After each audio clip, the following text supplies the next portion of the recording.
Hello भाई लोग, जय हिंद, वंदे मातरम। कैसे हैं आप लोग? तो आज हम लोग सेट नंबर 18 लेकर के आए हैं और आप लोग को बता दो कि ये जो सेट नंबर 18 है वो लेवल 3 का लास्ट सेट है। इसके बाद हम लोग लेवल 4 में एंट्री कर जाएंगे अगले वीडियो से, ठीक है। तो आज हम प्रश्न संख्या 41 से स्टार्ट करते हैं बिना देरी के। और प्रश्न संख्या 41 इस प्रकार से है, कहता है कि 10 सेंटीमीटर, 8 सेंटीमीटर और 4 सेंटीमीटर का बॉक्स बनाने के लिए आवश्यक गत्ते का क्षेत्रफल। तो भाई साहब 10, 8, 4 तो जो होगा आकृति कैसा होगा? घनाभाकार होगा, चूँकि लंबाई है, चौड़ाई है और ऊंचाई है। तो घनाभ का क्षेत्रफल क्या होता है भाई साहब? 2 × LB BH HL। तो LB कितना है जी? 10 है, 8 है और 4 है। तो LB 10 × 8 कितना हो जाएगा जी? 80। फिर BH 8 चौके 32, फिर HL मतलब 10 × 4 40। आप इसको जोड़ करके और 2 से गुना कर देंगे, आपका आ जाएगा 8 4 12 3 15 152 हो जाएगा 304 सेंटीमीटर स्क्वायर। आ गया? प्रॉब्लम है? चलिए ठीक है, आगे देखते हैं। चलिए भाई साहब, प्रश्न संख्या 42 है, इसको कैसे डील करते हैं? कहता है एक्स वाई जेड में संबंध बताओ क्या होगा। तो एक्स वाई जेड में संबंध निकालना है तो हमको क्या करना होगा समझिए। सबसे पहले हम क्या करते हैं, इसको मिटा देते हैं, इसको कुछ देर के लिए हम मिटा देते हैं, ठीक है। अब देखिएगा, इसमें से आपको 2 त्रिभुज दिखेगा, एक त्रिभुज ABD बड़ा वाला और एक त्रिभुज PQD, 2 त्रिभुज छोटा वाला।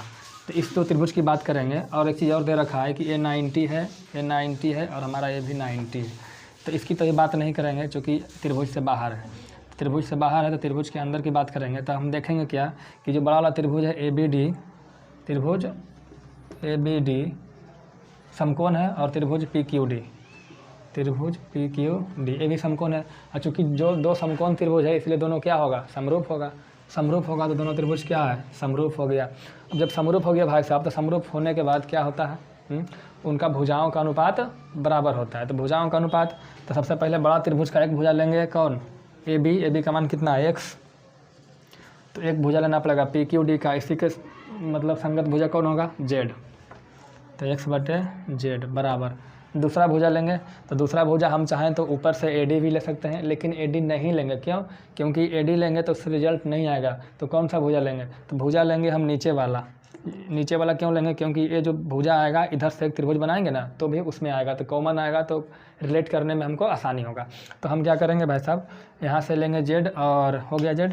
और इसी त्रिभुज में ABD में नीचे का कोई भुजा लेते हैं, तो नीचे का भुजा कौन होगा? BD। क्या होगा? BD बटे इसका त्रिभुज PQD का लेंगे, इसका संगत भुजा क्या होगा? QD या DQ, कोई दिक्कत नहीं। यहाँ तक हो गया बात। अब क्या करेंगे, इसको हम पूरा बना लेते हैं, ठीक है। पूरा बना लिए। अब हम इसको थोड़ा देर के लिए मिटा देते हैं, मिटा दिए।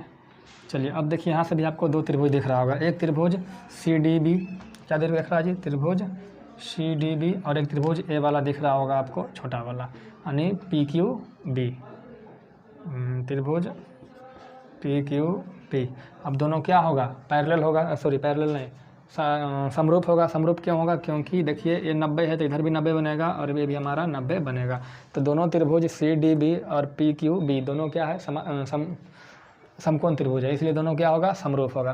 तो समरूप होगा तो सेम कॉन्सेप्ट होगा, संगत भुजाओं का अनुपात बराबर होगा। तो संगत भुजा इसका CD लेंगे तो इसका क्या लेंगे? PQ यानी Y/Z, भुजाओं का अनुपात। इसमें से भुजा लेंगे तो इस पहले CBD है, बड़ा त्रिभुज है, इसका भुजा नीचे वाला लेंगे तो क्या हो जाएगा? BD। और इसका नीचे वाला भुजा क्या हो जाएगा? BQ। कोई दिक्कत नहीं है। अब क्या करेंगे भाई साहब, देखिए हम क्या करेंगे ना, BD को BD रहने देते हैं। अब BQ को क्या लिखेंगे? तो BQ को अगर लिखना चाहें तो हम क्या लिखेंगे? तो BQ को हम लिखेंगे बड़ा भुजा BD में से क्या घटाएंगे? QD। इसको लिखेंगे BD माइनस पूरा BD लिए और यहाँ से इसको घटा दिए तो हमारा, सॉरी इसको नहीं घटाएंगे, इसको घटा देंगे, इतना घटा देंगे QD। तो जो हमारा क्या बचेगा? BQ बचेगा। तो BQ बराबर हो गया। अब देखिएगा इसको कैसे करना है। BD/BD अलग अलग करेंगे, तो BD/BD माइनस BD/QD, कोई दिक्कत नहीं। अब BD से BD कट जाएगा, क्या बचेगा? 1। तो यहाँ हो गया Y-Z, ठीक है। और बराबर क्या हो जाएगा जी? इसके जगह पे 1 हो जाएगा माइनस BD/QD। तो BD/QD का मान कितना है? X/Z हमें यहाँ मान रख दिए। अब देखिए क्या करेंगे ना, इसको इधर ले आते हैं तो हो जाएगा Y/Z प्लस एक्स बटे जेड। एक्स बटे जेड इधर आ गया, बचा किधर, उधर क्या बचा 1। अब इसको उल्टा कर देते हैं, उल्टा करेंगे तो हो जाएगा ऊपर जेड बटे एक्स, जेड बटे बाई, जेड बटे एक्स। तो जेड कॉमन लेंगे तो हो जाएगा नीचे, पहले उल्टा कर देंगे भाई साहब, नहीं तो आप लोग कन्फ्यूज आ जाएगा। उल्टा करना है, क्या करना है, उल्टा। तो क्या करेंगे ना, जेड बटे बाई प्लस जेड बटे एक्स, उल्टा कर देंगे तो इसको भी उल्टा करेंगे तो 1 को उल्टा करेंगे तो क्या बनेगा, 1 ही बनेगा, चूँकि 1 बटे 1 होता है। अब यहाँ से जेड कॉमन लेंगे तो हमारा नीचे जेड कॉमन ले लेंगे, ठीक है, दोनों में से क्या करेंगे, जेड कॉमन ले लेंगे। तो जेड कॉमन लेंगे तो क्या बनेगा, दोनों से जेड कॉमन ले लेते हैं तो हमारा बचा 1 बटे बाई प्लस 1 बटे एक्स बराबर क्या 1। अब यहाँ से 1 बटे एक्स प्लस 1 बटे बाई बराबर जेड को अगला साइड भेजेंगे क्या हो जाएगा, तो 1 बटे जेड। हमारा क्या बन के आया 1 बटे बाई, 1 बटे एक्स प्लस 1 बटे बाई बराबर 1 बटे जेड। ऑप्शन जो किताब में दे रखा है वो गलत है, उसको आप सुधार लेंगे तो क्या होगा, यही हमारा उत्तर होगा। तो चलिए आगे देखते हैं। कहता है भैया अगला प्रश्न, 990 रुपया पर 5 वर्षों में 16% की दर से सामान्य ब्याज क्या होगा। तो ब्याज बराबर क्या होगा, मूलधन गुने समय गुने दर बटा 100। तो मूलधन कितना 990 गुने समय 5 साल दर 16% बटा 100। इसको सोल्व कर लीजिएगा, हमारा उत्तर आ जाएगा, कोई दिक्कत। चलिए अगला प्रश्न संख्या 44 है। कहता है भाई साहब किसी वस्तु को 23% लाभ पे बेचिए। तो मान लीजिए किसी वस्तु का क्रय मूल्य है वो 100 रुपया यानी 100x है। कहता है 23% लाभ पे बेचिए, तो कितना में बेचिएगा, 123 रुपया में। अब कहता है इसी को 9% हानि पे बेचिए, तो हानि पे बेचिएगा तो कितना में बिकेगा 91x में। अब कहता है कि ये जो दोनों विक्रय मूल्य है हमारा, विक्रय मूल्य 1 और विक्रय मूल्य 2, ये तो हमारा क्रय मूल्य हो गया। इन दोनों का जो अंतर है, अंतर कितना है जी 23 और 9 32x का, कितना का अंतर हो गया यहाँ पे 32x का जो अंतर है वो हमारा 928 के बराबर है, 928 के बराबर है। तो बताइए भाई साहब क्या होगा। तो यहाँ से काटिएगा, कितना काटिएगा 4 से काटिएगा तो 4 या 8 32 और हो जाएगा 4 दूनी 8, 4 तिया 12, 4 दूनी 8। हाँ यहाँ से काटिएगा तो हो जाएगा 8 दूनी 16, 8 9 72। काटिएगा तो 8 दूनी 16, 8 9 72। तो x बराबर क्या हो गया 29, x बराबर 29 हो गया। ये 29 है भाई साहब।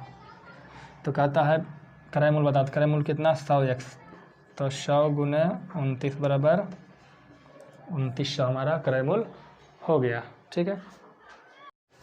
चलिए भैया देखिए प्रश्न संख्या 45 इस प्रकार से कहता है खिलौने का अंकित मूल्य जो है वो 2100 रुपया। कहता है इस पर दो छूट दिया जाएगा, उत्तरोत्तर छूट मतलब सक्सेसिव डिस्काउंट। तो सक्सेसिव डिस्काउंट है 20% का और 15% का। तो जब 2 डिस्काउंट है भाई साहब तो पहले हम इसको एक डिस्काउंट में बदलेंगे और उस डिस्काउंट को क्या बोलेंगे इक्विवेलेंट डिस्काउंट। तो इक्विवेलेंट डिस्काउंट का जो फार्मूला होता है वो क्या होता है x plus by minus x Guna by बटे 100। तो इसमें से निकालेंगे, एक है 20 एक है 15। तो 20 प्लस 15 क्या हो जाएगा जी 20 प्लस 15 माइनस 20 गुने 15 बटे 100%। तो अब यहाँ से 20 15 35 में से कितना जाएगा, यहाँ से 3 बनेगा तो 35 में से 3 गया 32%। तो हमारा 32% डिस्काउंट हो गया। डिस्काउंट कितना हो गया 32%। तो लेंगे कितना 68% ले लेंगे। तो जो अंकित मूल्य है 2100 रुपया का हम लोग कितना ले लेंगे 68% तो हम लोग ले ही लेंगे, यानी इतना 68% है उसका बेचेंगे। तो यहाँ से निकाल के आएगा 21 गुने 68। आप इसको कर लो गुना 61 या 68 से और 21 6 26 से, तो आपका बनेगा 8 6 6 12 2 1 3 1 4 1428 रुपये हमारा क्या बन गया, विक्रय मूल्य इसका बन गया। देखिए भैया प्रश्न संख्या 46 कहता है सोहेल ने 2250 रुपया निवेश करके कारोबार आरंभ किया और 3 महीना बाद त्रिशला कुछ राशि डाला और वो भी शामिल हो गई। यदि 12 महीने के बाद सोहेल और त्रिशला के लाभ का अनुपात 25:24 है तो त्रिशला का निवेश कितना था। तो क्या करेंगे, सबसे पहले देखिएगा जो प्रॉफिट होता है, एक साझेदारी का प्रश्न है पार्टनरशिप का। इसमें जो प्रॉफिट होता है वो क्या होता है कैपिटल गुने टाइम के अनुपात में होता है। Profit is equal to capital into time, यही ना होता है जी इसमें। तो यही होता है प्रॉफिट इसमें। तो हमको निकालना क्या है भाई साहब, कैपिटल निकालना है। चूँकि बोल रहा है त्रिशला ने कितना निवेश किया था तो कैपिटल निकालना है। तो कैपिटल बराबर क्या होगा P/T यानी प्रॉफिट अपॉन टाइम। तो क्या करेंगे, सबसे पहले प्रॉफिट लिखेंगे। 2 आदमी हैं, एक है सोहेल एक है त्रिशला, कोई दिक्कत नहीं। जो इसका कैपिटल नहीं, सबसे पहले कैपिटल निकालना है। तो प्रॉफिट का रेशियो क्या दे रखा है भाई साहब, तो प्रॉफिट का जो रेशियो दे रखा है वो है 25 और 24 का। उसके बाद टाइम की बात करेंगे तो जो सोहेल है शुरू से था और 12 महीने के बाद तो जो सोहेल था पूरे 12 महीने के लिए पैसा लगाया और 3 महीने बाद लगाया त्रिशला और पूरे साल तक रहा, तो बिल्कुल 12 महीना में 3 महीना लेट लगाया तो समय कितना रहा उसका, 9 महीने का समय रहा। अब हम क्या करेंगे भाई साहब, यहाँ से ना हम इन दोनों का देखिए, इन दोनों क्या है रेशियो में, इसको रेशियो निकालेंगे तो 3 तिया 9, 3 चौक 12। अब जो हमको निकालना क्या है कैपिटल, तो कैपिटल बराबर क्या होता है जी, पी अपॉन टाइम, प्रॉफिट बटे टाइम। तो यहाँ से बटा कर लेंगे तो क्या हो जाएगा 25/4, यहाँ से क्या हो जाएगा 24/3, 3 से काटेंगे 3 8 24। अब यहाँ से क्या करेंगे तिरछा गुना हो जाएगा तो हो जाएगा इसका 25, इसका हो जाएगा 8 चौके 32। इससे हम क्या समझे, इससे हम समझे कि जो अगर प्रॉफिट का रेशियो है, कैपिटल का रेशियो है, कैपिटल मतलब अगर सोहेल ने 25 रुपया लगाया है तो त्रिशला ने कितना लगाया होगा 32 रुपया लगाया होगा, और सोहेल 25 की जगह पे लगाया कितना 2250 रुपया, है ना जी।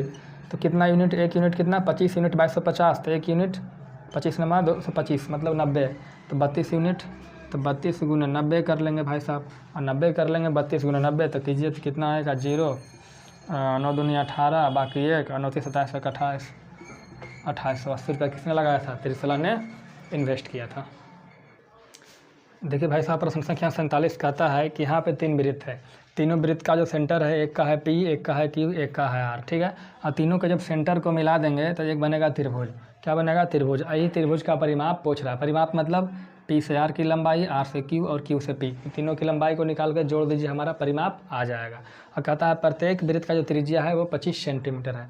उसके बाद देखिए बीच का है, इसका बीच का दूरी 15 है, यहाँ से यहाँ 6 है, और यहाँ से यहाँ तक कहाँ है कितना है 12 है। तो देखिए कैसे समझेंगे, सबसे पहले आप हमको इधर ढक दीजिए, ऊपर देखिएगा तो केवल 2 त्रिभुज में, एक इधर इसमें देखिए और एक इधर में देखिएगा, तो क्या देखिएगा कि जो त्रिज्या है, त्रिज्या मतलब जो त्रिज्या है कितना है 25 है। तो अगर आप इसको मिटा दीजिए थोड़ा देर के लिए, इसको मिटा दीजिएगा तो क्या समझ में आएगा, ये भी तो त्रिज्या है, यहाँ से यहाँ, तो यहाँ से यहाँ कितना हो गया, तो यहाँ से हमारा हो गया 25 हो गया, तो यहाँ से यहाँ 25 हो गया। अब इधर से इसको रहने देते हैं, इधर मिटा देते हैं, तो हम क्या समझते हैं ये भी तो त्रिज्या इस त्रिभुज इस वृत्त का है, तो इस वृत्त का त्रिज्या है, तो 25 इधर हो गया, 25 इधर कितना हो गया 50।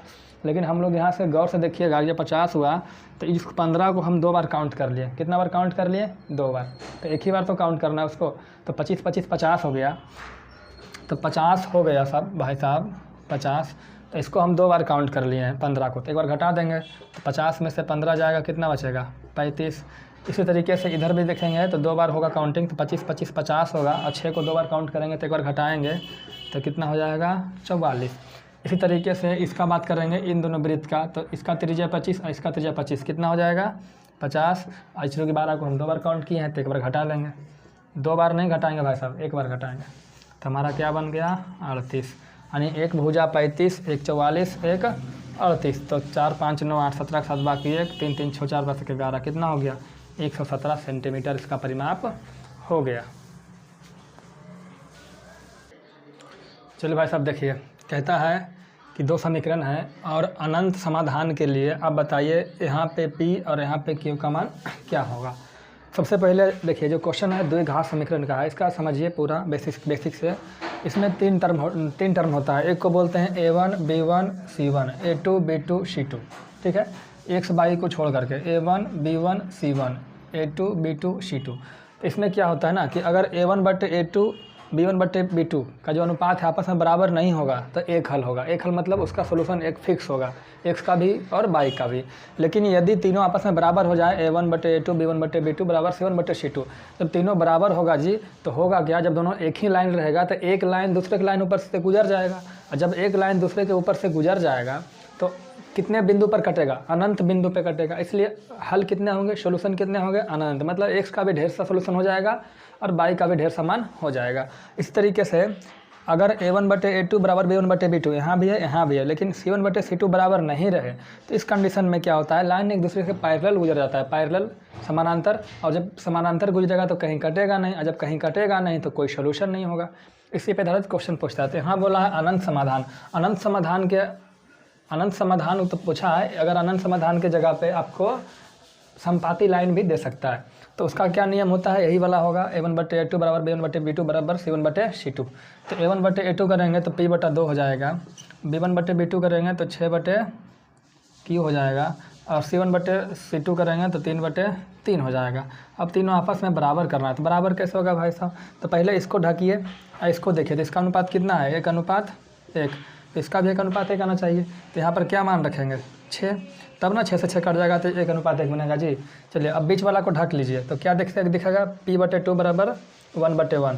तो यानी यहाँ पे भी 1 आना चाहिए, यहाँ पे भी 1। तो कैसे आएगा? P की जगह क्या रखिए? 2 रखिए। तो जैसे ही P का मान 2 रखिएगा तो 2 से 2 कट जाएगा, है ना? तो यहाँ भी 1/1 आ जाएगा। या फिर यहाँ से ऐसे भी हो गया, आपका P बराबर हो गया 2 और Q बराबर हो गया 6। अगर आपको इतना दिमाग नहीं काम करता है तो एक काम कर सकते हैं कि पहले इसको ढकिए और यहाँ से इसको रहने दीजिए 3/3, ठीक है। अब यहाँ से तिरछा गुना करके भागा दे करके Q का मान निकालिएगा, 6 ही आएगा। कैसे? देखिए 3 से 3 कट जाएगा, यहाँ बचा 1, Q जाएगा यहाँ, Q बराबर 6 × 1 6, तो Q बराबर 6 आ गया है। इसको ढाँकिएगा और ढाँक करके तिरछा गुना करके देखिएगा, वो भी आपका आ जाएगा। तो आपकी मर्ज़ी, आप कैसे करते हैं वो आपके बुद्धि पर डिपेंड करता है। चलिए भाई साहब देखिए, कहता है एक समबाहु त्रिभुज है जिसका भुजा की लंबाई 10 सेंटीमीटर है, तो इनके अंतःवृत्त की त्रिज्या r और परिवृत्त की त्रिज्या R का अनुपात क्या होगा? तो देखिए भाई साहब, अगर आपको फार्मूला याद है r R का, वो भी किसमें? वो भी समबाहु त्रिभुज में, तो बनाना आसान है। तो देखिए इसका जो फार्मूला होता है समबाहु त्रिभुज में, R बराबर होता है A/√3। क्या होता है जी? A/√3। और r का जो वैल्यू होता है A/2√3। तो आपको याद है तो यहाँ से निकाल सकते हैं, लेकिन अगर आपको याद नहीं है तो क्या करेंगे? तो इसके लिए तरीका है, देखिए R बराबर होता है तीनों भुजाओं का गुणनफल। त्रिभुज कोई भी हो, तीनों भुजाओं को गुना कर दीजिए और 4 में उस त्रिभुज का क्षेत्रफल निकाल के गुना कर दीजिए। तो निकालते हैं, त्रिभुज समबाहु त्रिभुज है, तीनों भुजा बराबर होगा तो A × A एक ही हो जाएगा। 4 गुने समबाहु त्रिभुज का क्षेत्रफल क्या होता है भाई साहब? √3/4 गुने भुजा स्क्वायर, तो भुजा स्क्वायर, ठीक है। अब यहाँ से क्या होगा? देखिए 4 से 4 कट जाएगा, यहाँ A² से 2 को कट जाएगा, A बचेगा क्या? A। तो क्या बचा हमारा? A/√3। यही चीज़ तो हम यहाँ लिखें, ठीक है। अब बात रह गया कि r का फार्मूला क्या होता है भाई साहब? तो r का फार्मूला दिखते हैं आपको। r का जो फार्मूला होता है, r बराबर किसी भी त्रिभुज में, त्रिभुज का क्षेत्रफल में उसका पेरीमीटर से भाग दे दीजिए। किससे भाग दे देना है? त्रिभुज के क्षेत्रफल में उसके पेरीमीटर से। तो पहले इसका पेरीमीटर निकालेंगे, अर्ध परिमाप। तो S बराबर निकालेंगे तो क्या होगा भाई साहब? तो S बराबर होगा A+A/2। क्यों? क्योंकि भुजा बराबर है, यानी क्या हो जाएगा? 3/2 गुने A, ठीक है। तो यहाँ से मान रखेंगे 3A/2, नहीं सॉरी, त्रिभुज का पहले क्षेत्रफल भी तो निकालना होगा। तो त्रिभुज का क्षेत्रफल क्या होगा भाई साहब? तो समबाहु त्रिभुज है तो √3/4 गुने भुजा स्क्वायर, तो √3/4 गुने भुजा स्क्वायर। यहाँ से क्या हो जाएगा? 3/2 गुने भुजा। अब इसको काटिएगा कैसे? देखिए A से स्क्वायर ख़त्म, है ना। अब 2 से, अब इसको उल्टा कर लीजिए, दिक्कत हो जाएगा नहीं तो। √3/4 गुने A, अभी उल्टा हो जाएगा तो 2/3। 2 से काटेंगे 2 बार में, A काटिएगा √3 बार में, तो क्या हो गया? A/2√3। गलत नहीं दिख रहा है ना। तो यहाँ से क्या हो जाएगा? देखिएगा यहाँ तक दिख रहा है। तो यहाँ से क्या हो जाएगा? A ऊपर में बचा और नीचे क्या बचा? 2√3। यही चीज़ तो हम लिखें, कोई दिक्कत है? अब इसको निकालना है तो कैसे निकालेंगे? इसको मिटा देते हैं, जो तरीका था आपको बताए थे डिटेल में। तो अब क्या करना है? देखिए A की जगह पे कितना है? 10। A की जगह कुछ भी होगा भाई साहब, कटना ही कटना है, क्योंकि यहाँ भी 10 होगा तो यहाँ भी 10 होगा। √3 से √3 कट गया, 10 से 10 कट गया, यहाँ 1 बचा, यहाँ 1, यहाँ 1, यहाँ 2 गुने, देखिए 1 गुने 1 1, 2 गुने 1 2, तो क्या आ गया? 1:1/2 आ गया हमारा। चलिए भाई साहब, प्रश्न संख्या 50 कहता है कि सेक D, देखिए DEF समकोण है, कहता है सेक D बराबर 25/7। देखिए भाई साहब, सेक D 25/7, तो सेक थीटा का फॉर्मूला क्या होता है? तो कॉस थीटा का इन्वर्स कर दीजिए तो सेक थीटा बनेगा। तो कॉस थीटा बराबर क्या होता है? B/H, आधार बटे कर्ण। तो उसका उल्टा क्या होगा? कर्ण बटे आधार, यानी A जो हमारा बनेगा कर्ण, यानी H A हमारा बनेगा B। अब यहाँ पे सबसे इम्पोर्टेंट बात, आधार और लंब B और P बदलते रहता है, बेस और परपेंडिकुलर, वो किस पे डिपेंड करता है? थीटा पे। तो देखिए यहाँ पे थीटा क्या है? D मतलब A वाला एंगल, ठीक है। तो H तो जो है जो फिक्स है, तो H कौन होगा? 90 के सामने H होगा, यानी हमारा 25 वैल्यू दे रखा है। और B कौन होगा? अगर थीटा A है तो B कौन होगा? यही होगा, तो इसका मान है 7। ये 25 है, ये 7 है, त्रिभुज समकोण है, तो हमारा कितना होगा 24, कितना होगा 24 होगा। तो कहता है भाई साहब कौशेक एफ बताओ, कौशेक एफ, तो कौशेक एफ बराबर क्या होता है, कौशेक थीटा बराबर h/p कर्ण बटे लंब, कैसे निकालेंगे भूल जाएंगे तब, तो साइन थीटा को इन्वर्स कर देंगे, तो साइन थीटा बराबर p/h, उसका इन्वर्स करेंगे कौशेक थीटा, इधर इन्वर्स करेंगे तो h/p, तो h/p, तो h तो भाई साहब यहाँ भी 25 है, यहाँ भी 25 है, तो h तो हमारा 25 होगा। और जो p है परपेंडिकुलर, वो कैसे डिसाइड करेंगे, तो वो डिसाइड करेंगे थीटा पे, कौन थीटा पे, इस थीटा पे, थीटा का मतलब कितना है f, तो f से डिसाइड करेंगे, जो f के सामने होगा वो क्या होता है, जो थीटा के सामने होता है वो लंब होता है। जैसे इसके सामने अगर इसकी बात करेंगे तो लंब ये बनेगा, इसकी बात करेंगे तो लंब ये बनेगा, लंब बदलते रहेगा और बेस भी बदलते रहेगा। तो इसके सामने f की बात करते हैं तो लंब हमारा हुआ 7, यही तो पूछ रहा है 25/7। चलिए भैया प्रश्न संख्या 51 कहता है P और Q किसी काम को 30 दिन में कर सकते हैं। तो मान लेते हैं P और जो Q है साथ में किसी काम को 30 दिन में कर सकते हैं, तो कितना दिन में करेगा 30 दिन में कर सकता है। तो मान लेते हैं टोटल काम है 60 काम टोटल है, तो 30 दिन में करेगा, तो एक दिन में कितना काम करेगा 2 काम, एक दिन में 2 काम। कहता है P और Q मिलकर 10 काम किया, यहाँ पर थोड़ा सा गलती है, प्रश्न सुधारिएगा, 10 काम नहीं 10 दिन काम किया, ये प्रश्न होगा। तो 10 दिन काम करेगा भाई साहब दोनों मिल करके, तो 10 दिन काम करेगा, तो एक दिन में कई काम 2 काम, तो 10 दिन में तो 10 × 2 कितना काम कर दिया दोनों मिलकर 20 काम। बाकी काम कितना बचा, 60 काम में 20 काम हो गया, कितना बचा 40 काम। अब कहता है 40 काम को Q काम छोड़ के चला गया और 40 काम को P अकेले 20 दिन में किया, तो 40 काम को P अकेले 20 दिन में किया, तो डेली कितना काम किया, तो 2 काम पर डे, इसका क्षमता हो गया किसका P का। तो कहता है P अकेले उस काम को कितना दिन में करेगा, तो टोटल काम कितना है, वो वाला काम 60 काम है, 2 के क्षमता से करेगा तो कई दिन लग जाएगा, 30 दिन में अकेले कौन कर देगा, P कर देगा। चलिए भाई साहब कहता है कि A और B के गति का अनुपात 3:4 है, तो A और B है उसका चाल है वो, इसका अगर 3 होगा तो इसका क्या है 4 है। और कहता है उसका जो समय है यानी टाइम, वो क्या है, समय कहता है A जो है B से 20 मिनट अधिक लेता है, यानी अगर B लेता है x मिनट तो हमारा B कितना A कितना लेगा 20 मिनट अधिक, तो x + 20 मिनट है ना। तो हम जानते हैं, अब देखिए चूँकि दूरी दोनों के लिए दूरी क्या है समान है, तो दूरी समान है तो दूरी बराबर क्या होगा, तो दूरी बराबर चाल गुना समय, तो दूरी बराबर क्या होगा सब चाल गुना समय, चाल और समय से गुना करेंगे तो x/20, इसके लिए दूरी गुना चाल तो x × 4। अब देखिए दूरी दोनों के लिए समान है तो दूरी बराबर करेंगे, यहाँ से 4x, यहाँ से क्या बनेगा 3x + 60, तो यहाँ से बनेगा 20 × 60 बराबर 4x में से 3x जाएगा x, यानी x बराबर 60, यानी अगर x इसको लगा यानी इसको कितना मिनट लगा, इसको लगा 60 मिनट, तो इसको कितना लगा भाई साहब, इसको कितना लगा, तो 60 और 20 80 मिनट का समय एक को लगा। तो जो पूछ रहा है कि दोनों को कितना समय लगा, तो एक को लगा 80 मिनट, एक को लगा 60 मिनट, ठीक है। चलिए भाई साहब देखिए कहता है यहाँ पर दे रखा है इस तरीके से और कहता है x का मान बता, तो क्या करेंगे सबसे पहले स्क्वायर से स्क्वायर कट जाएगा, कोई प्रॉब्लम नहीं। तो यहाँ हमारा x बराबर क्या बना, x बराबर 650 और 25, तब इसका निकालना क्या पड़ेगा वर्गमूल। तो वर्गमूल कैसे निकालेंगे, वर्गमूल निकालने का तरीका आपको बताए थे कैसे, जिसे हम बताए थे 25 × 25 कैसे करेंगे, 5 × 5 = 25 और 2 बचा 2 × 1 = 3, 2 1 बढ़ा के गुना कर लेंगे तो 2 और 1 3, तो 2 3 कितना हो जाएगा 6, ऐसे ही ना बताए थे। जैसे आपको बताए थे 1225 का अगर वर्गमूल निकालना है तो क्या करेंगे, सबसे पहले 2 अंक उठाएंगे लास्ट से, 25 का वर्गमूल 5 लिख लेंगे, कोई दिक्कत नहीं। अब 12 को तोड़ेंगे 2 लगातार संख्या में, जैसे 3 × 4 = 12, ठीक है, इसमें से छोटा वाला उठा लेंगे 3, तो 1225 का वर्गमूल क्या होगा 35। इसी तरीके से सबसे पहले लास्ट का जो 2 अंक है इसको उठाएंगे और इसका वर्गमूल कितना हो जाएगा 5। अब जो 650 हमारा बचा है इसको तोड़ेंगे 2 संख्या में, तो ये होगा 25 × 26 650 होता है। अब दोनों में कौन उठाएंगे छोटा वाला, यानी 25 पर 5 कितना हो गया 255, हमारा उत्तर हो गया। x बराबर क्या हो गया 255।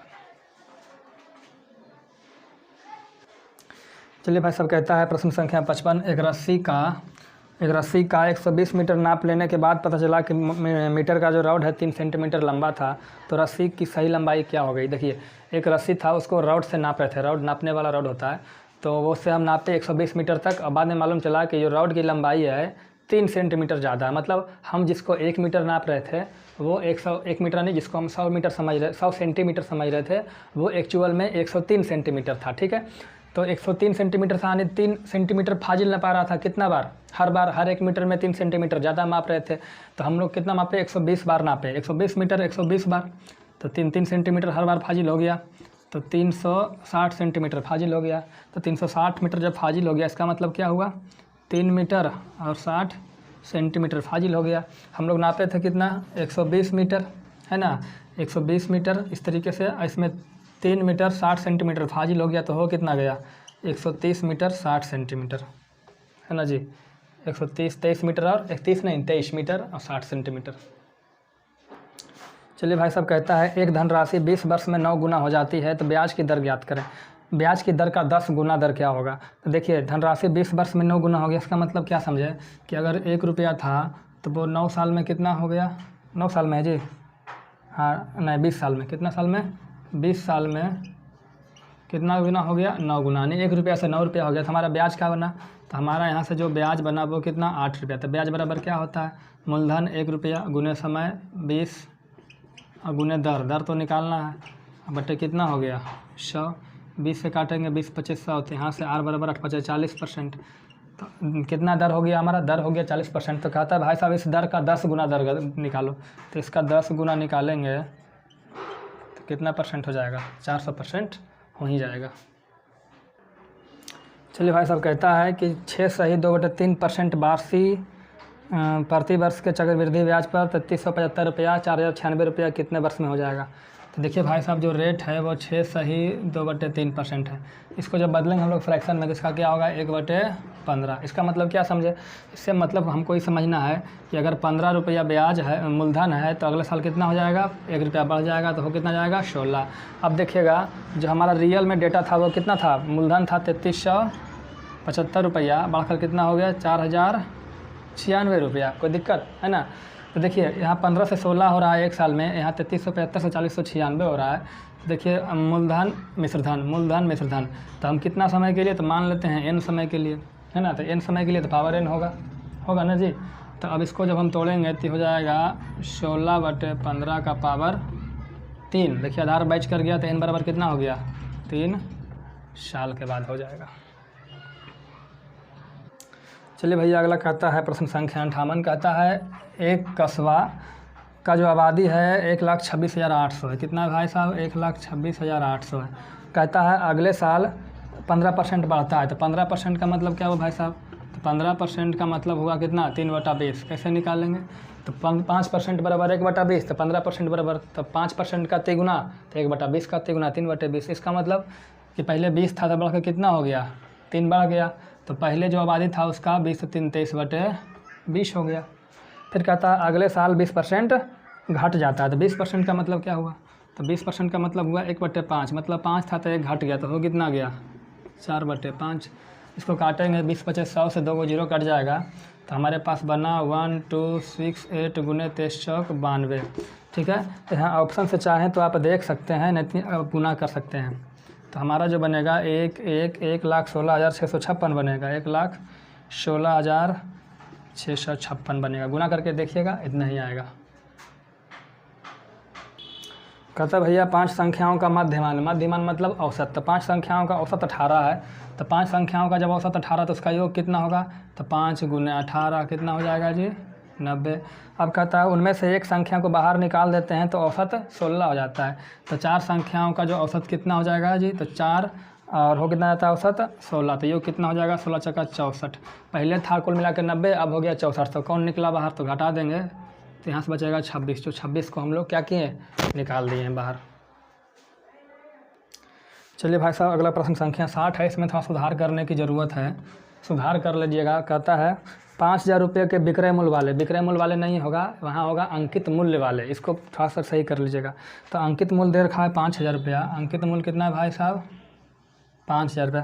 कहता है कि 4% पहले छूट देंगे। तो आपको हम कितना बार से समझा रहे हैं छूट वाला और लाभ वाला। जब 4% का मतलब क्या होता है? तो 4% का मतलब होता है 1/25 यानी 25 रुपया अंकित किए थे, 1 का छूट देंगे, यानी 25 रुपया मार्क्स किए, 1 का डिस्काउंट किए तो कितना में बेचेंगे 24 में। रहता है इतना देने के बाद उसको 20% का लाभ होता है, तो 20% का मतलब तो 20% को जब फ्रैक्शन में बदलेंगे तो 1/5 मतलब 5 क्रय मूल है तो 1 का लाभ होगा। लाभ तो क्रय मूल पे ही होता है, तो क्रय मूल 5 में 1 का लाभ 6, यानी क्रय मूल हमारा 5 है तो इसको बेचेंगे 6 में। अब देखिए यहाँ भी क्रय मूल 24 है, यहाँ भी क्रय मूल 6 है, बराबर करेंगे तो कैसे करेंगे, यहाँ 4 से गुना कर दीजिए तो 6 चौक 24, तो यहाँ भी 4 से गुना कर दीजिए। इससे क्या समझे कि क्रय मूल 20 रुपया है, 25 रुपया उस पर अंकित किए, बेच कितना में दिए 24 रुपया।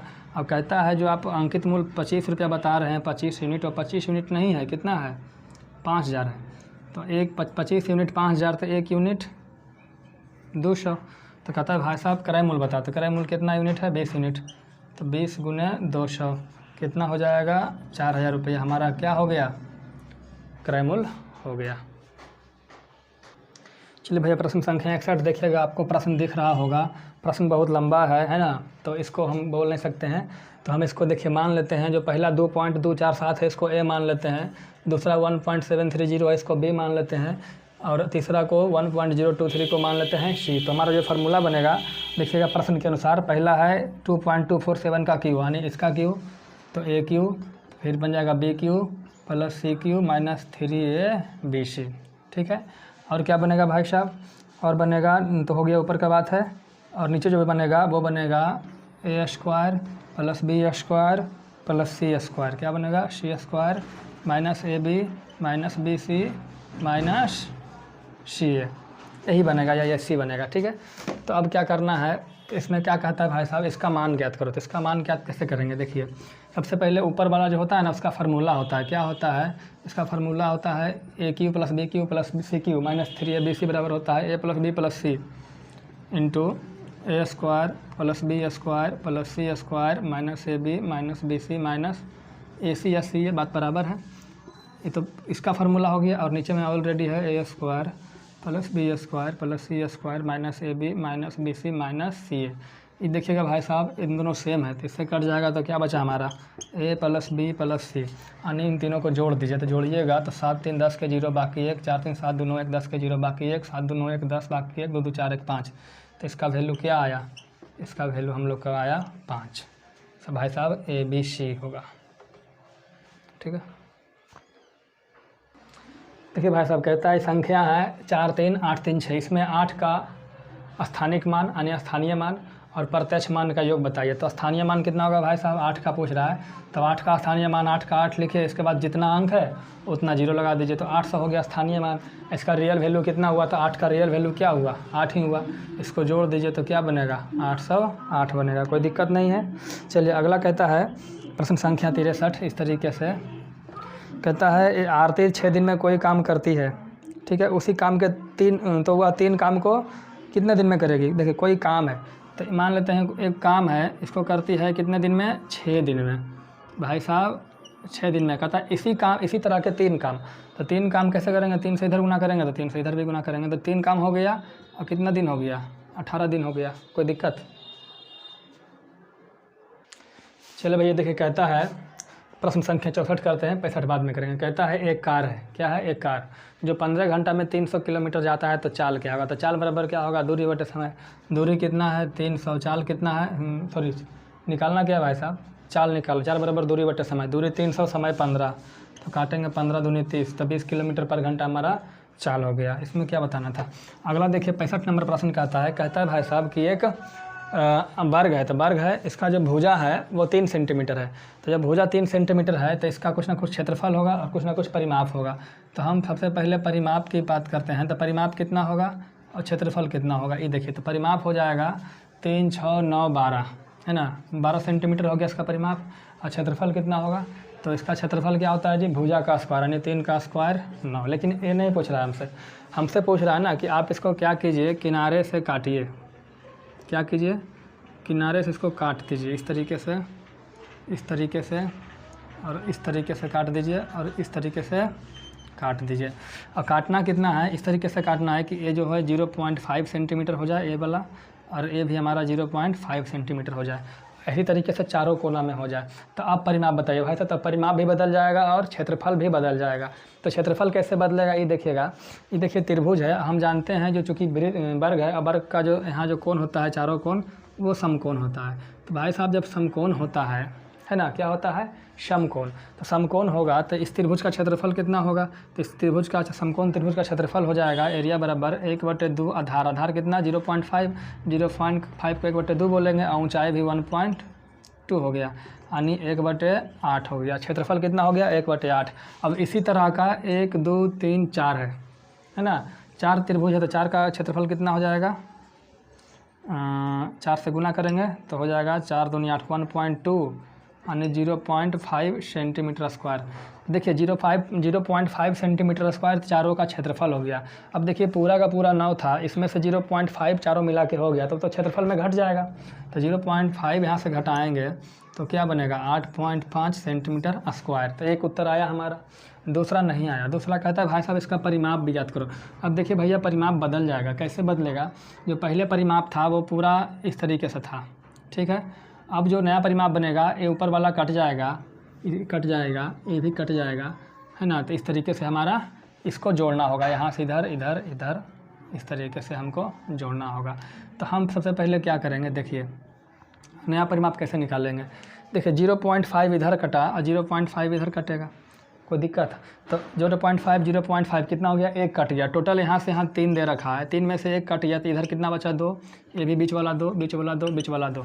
तो अभी परिमाप कैसे निकालेंगे, पहले इन चारों को जोड़ लेते हैं, है ना, इन चारों को, फिर इन चारों को भी जोड़ लेंगे, ठीक है। तो पहले इन चारों को जोड़ेंगे, 2 2 4 2 6 दिया 8, क्या हो गया 8 हो गया। अब देखिए भाई साहब इसको निकालना होगा। अब जितना लंबाई इसका होगा उतना ही इसका का, क्यों, क्योंकि ये भी 0.5 सब तो बराबर है। तो इसका जब लंबाई निकालेंगे देखेंगे समकोण त्रिभुज है, ये भाई साहब लंब है, ये आधार है, ये कर्ण है। तो कर्ण बराबर क्या होगा, तो ये जो कर्ण बराबर हो जाएगा हमारा, कर्ण बराबर √अंडर लंब का स्क्वायर प्लस आधार का स्क्वायर। तो 1/2 का स्क्वायर प्लस 1/2 का स्क्वायर अंडर रूट।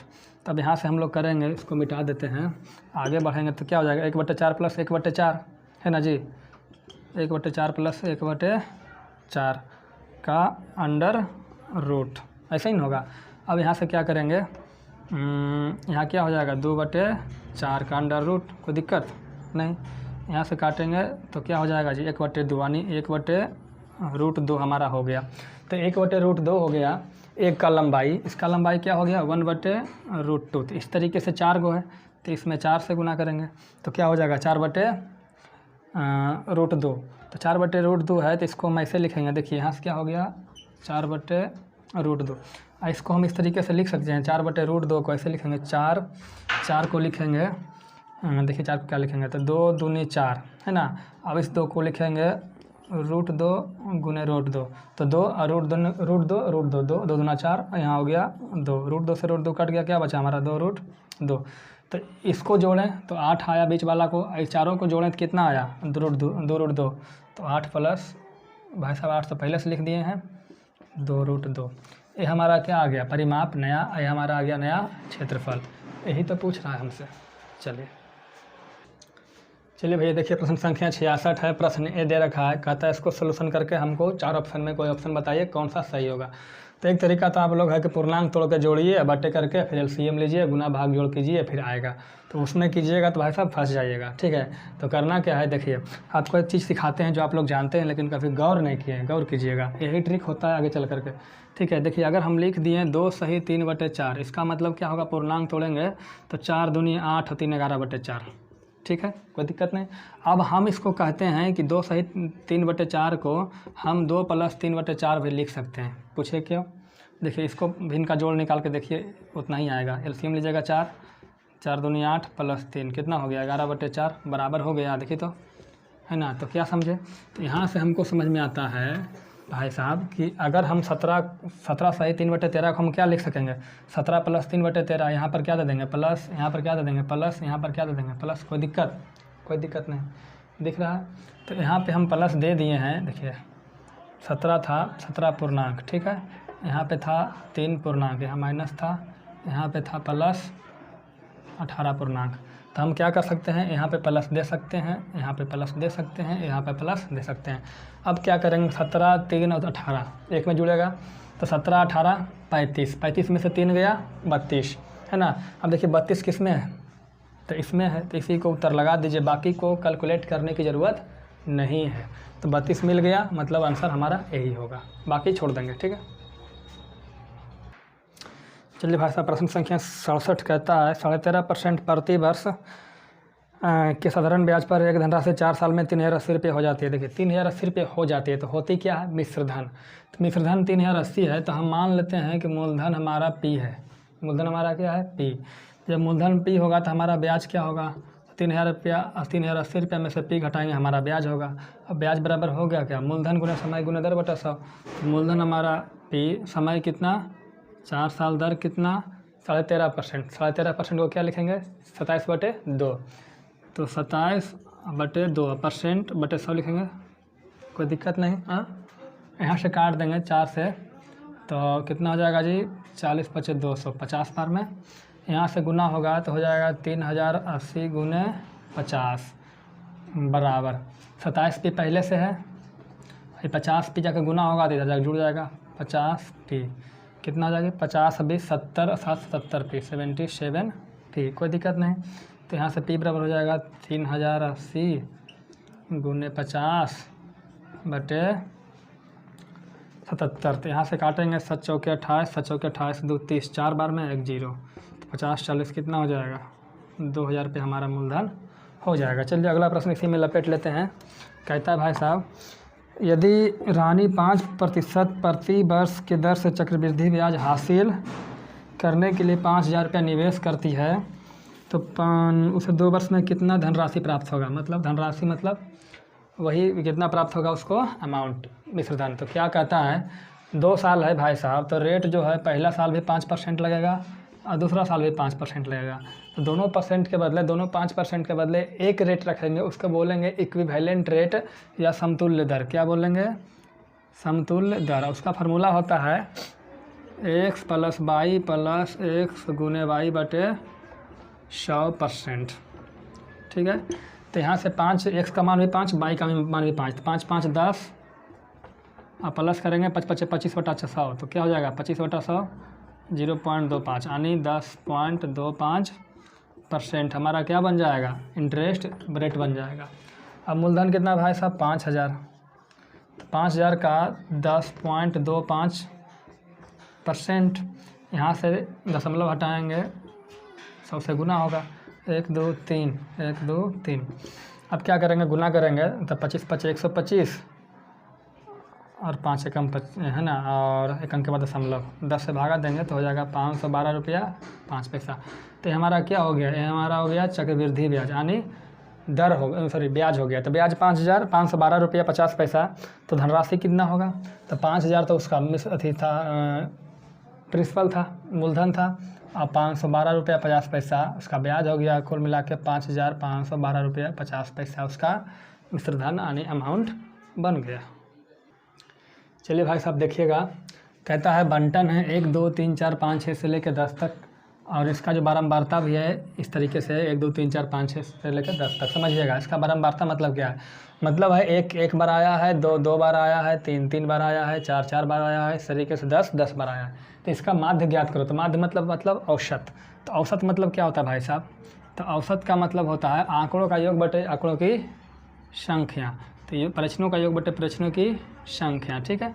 तो योग करेंगे भाई साहब, तो 1 1 बार आया तो कुल कितना बना, 1 बना। 2 2 बार आया तो कितना बना, 2 दूनी 4, तो इसको लिखेंगे 2 का स्क्वायर बना। 3 3 बार आया तो 3 3 9, 3 का स्क्वायर। 4 4 बार आया तो 4 4 16, 4 का स्क्वायर, है ना जी। इसी तरीके से 5 5 बार आया तो 5 का स्क्वायर। इस तरीके से 10 10 बार आया तो 10 का पावर 2 यानी 10 का स्क्वायर। अब इसको योग करना है तो योग कर देंगे, तो क्या हुआ भाई साहब, 1 का स्क्वायर प्लस 2 का स्क्वायर प्लस 3 का स्क्वायर डॉट डॉट डॉट 10 का स्क्वायर। इससे हम क्या समझे, इससे पता चलता है देखने के बाद कि प्रथम n संख्याओं के वर्गों का योग। तो प्रथम n संख्याओं के वर्गों का योग बराबर क्या होता है फार्मूला, तो n × n + 1 × 2n + 1 बटे 6, यही होता है। अब देखिए भाई साहब n का मान कितना है, तो n का मान है 10 तक है तो 10 हुआ, तो 10 गुने 11 गुने 21, तो 10 गुने 11 गुने 21 बटा 6। कोई दिक्कत? इसको काटेंगे, कैसे कटेगा देखिएगा, 3 से 2 से काटे, 2 तिया 6 और 2 पचे 10, 3 से काटेंगे 3 7 21, तो क्या बना 11 गुने 35, 11 गुने 35।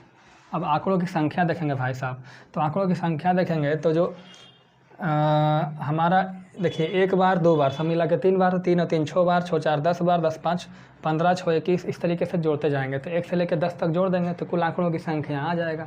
अब भाई साहब 1 से लेकर 10 तक आप जोड़ सकते हैं सीधे, 3 3 6 4 10 5 15 6 21 7 28, इस तरीके से एक तरीका। दूसरा है कि इसको जब जोड़िएगा भाई साहब तो हमारा बनेगा प्रथम n संख्याओं का योग। क्या बनेगा? प्रथम n संख्याओं का योग। अब प्रथम n संख्याओं का योग का फॉर्मूला क्या होता है? n into n plus 1/2। n का मान 10 और n प्लस 1 11/2। तो काटेंगे तो क्या बचा? 5 गुने 11, तो 5 गुने 11, 11 से 11 कट गया, 5 से काटेंगे 7 बार में, तो हमारा माध्य क्या आया निकल के? 7 हमारा माध्य हो गया। चलिए भाई साहब लास्ट प्रश्न है, कहता है पिता और पुत्र के आयु का योग 50 साल है, मतलब वर्तमान उम्र का योग कितना है? 50 साल। 6 वर्ष पूर्व पिता की आयु बेटे के आयु के 3 गुने से 6 अधिक थी। देखिए यहाँ पे वर्तमान उम्र हो गया और 6 साल जब बैक जाएंगे तो पिता और पुत्र, फादर एंड सन का जो उम्र था, कहता जो पिता था वो पुत्र के उम्र के 3 गुने से 6 अधिक, मतलब इसको x मानेंगे, इसको क्या माने? x, तो 3 गुना कितना हो गया? 3x plus 6।